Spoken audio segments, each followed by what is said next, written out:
Mainit-init na chismis. Going strong, Don Bell namataan matapos ang usap-usapan sa social media na hiwalay na nga umano ang real-life couple na Zida Donnie Pangilinan Bel Mariano. Namataan naman ang dalawa na araw-araw nga nagkikita at araw-araw nagdididay.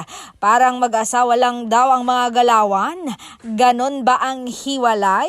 Tawang-tawa nga ang magkasintahan nang marinig yang isyong yan. Sabi nila, going strong kami at pinagdiinang may forever sila.